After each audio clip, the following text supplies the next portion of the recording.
Hey, good morning, everybody. Today we're in Peter's first letter, the second chapter. And there is so much in this letter. We're only going to cover just the tip of the iceberg.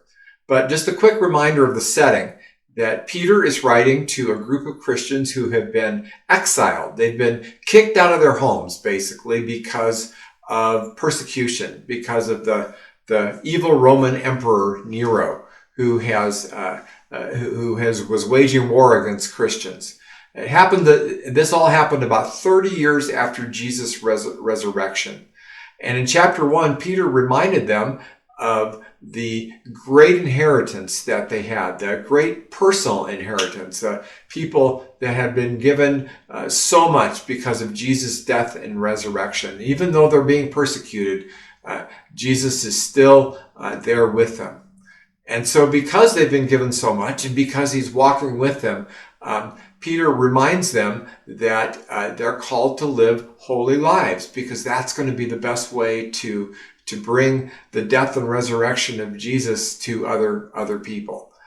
Called to be different than the rest of the world. So in 1 Peter 2:9, we read these words. It says, "As a result, you can show others the goodness of God, for he called you out of darkness into his wonderful light."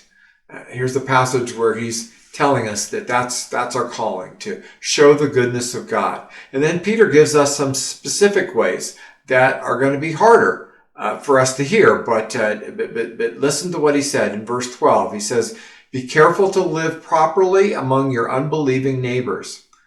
Then, even if they accuse you of doing wrong, they will see your honorable behavior, and they will give honor to God when he judges the world." Skipping down to verse 15, it says, "It is God's will that your honorable lives should silence those ignorant people who make foolish accusations about you. For you are free, yet you are God's slaves, so don't use your freedom as an excuse to do evil. Respect everyone, love your Christian brothers and sisters, fear God, and respect the king." Actually, the last three words are honor the emperor. Remember, I said in Peter's day, the emperor could not have been more evil. Nero seemed to delight in persecuting Christians.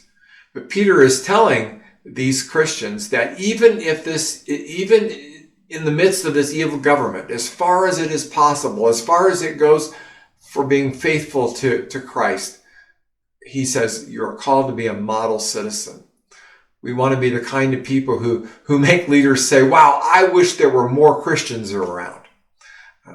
Peter is even saying that we're to honor the leaders even if we disagree with them. So let's cut to the chase and get real specific here. Do we pray for our leaders no matter who they are? Do our Facebook posts give them honor and respect? Do we really pray for our leaders to succeed for the good of the country, for the Lord's sake? Now, granted, there are limits to Peter's instructions for sure.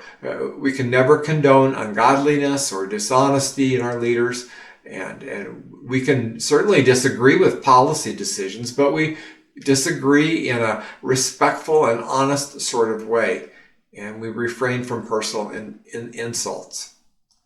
Honor, love, respect, and faithfulness to God are the most powerful forces that there are on earth. If we really want change to take place, these are the tools that God has given us to bring reform.